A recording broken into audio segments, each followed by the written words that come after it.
Assalamualaikum warahmatullahi wabarakatuh. Baik ya, melanjutkan tema baru ya. Salah satu penyebab kematian utama pada remaja yaitu kecelakaan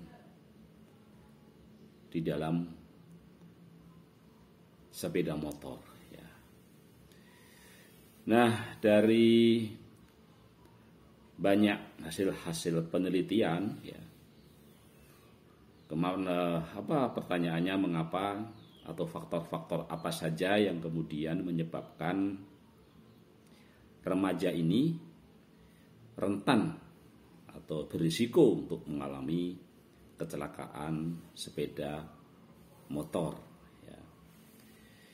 Jadi ada 5 hal yang perlu kita lihat yang kemungkinan atau secara potensial berisiko ya untuk meningkatkan jumlah kecelakaan sepeda motor pada remaja ini.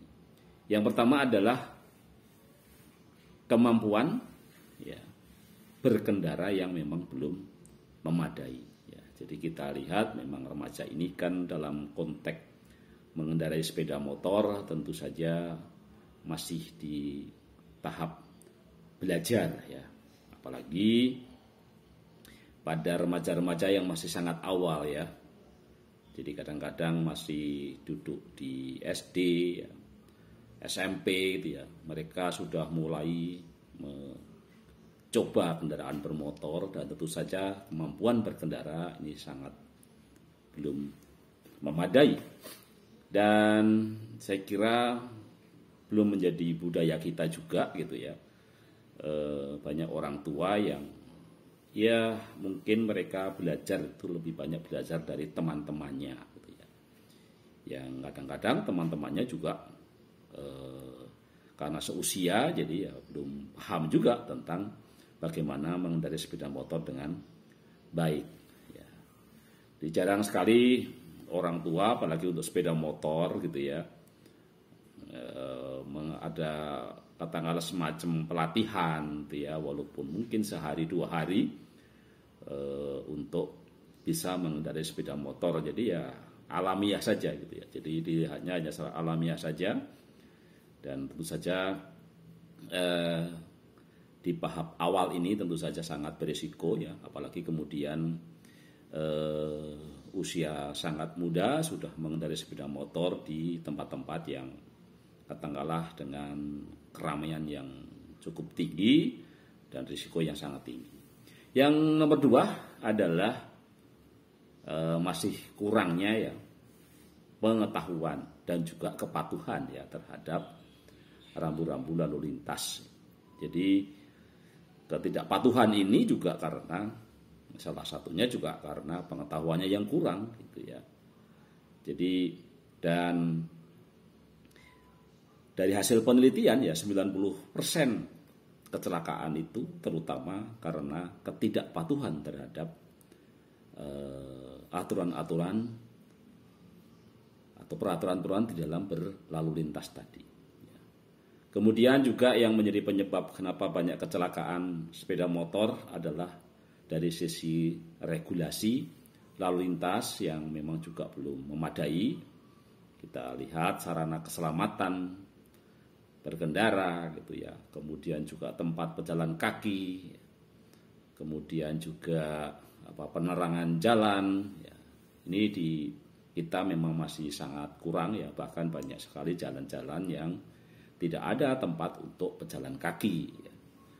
Nanti kadang-kadang kalaupun ada tempat pejalan kaki malah yang muncul adalah para pedagang kaki lima ya. Dan inilah meningkatkan risiko tadi menjadi semakin meningkat. Kemudian yang nomor 4 adalah kondisi kendaraan yang tidak layak. Jadi banyak juga di kita ini kadang-kadang apalagi di saat ini ya banyak sekali untuk bisa memiliki sepeda motor itu hanya butuh uang 500.000 sudah bisa membawa sepeda motor baru gitu ya. Dan kadang-kadang banyak masyarakat juga yang sebenarnya belum mampu untuk punya sepeda motor, tapi memaksakan diri untuk punya sepeda motor, yang berakibat pada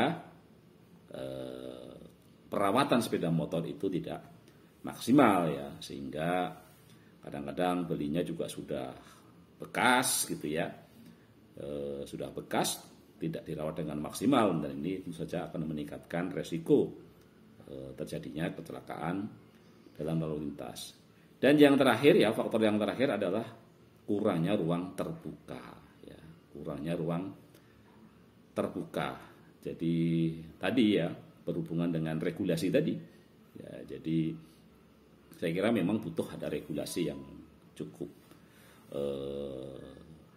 cukup signifikan ya untuk bisa mengatur itu ya, sehingga membuat jalan itu mungkin nanti ada kewajiban untuk juga membuat ruang-ruang terbuka ya.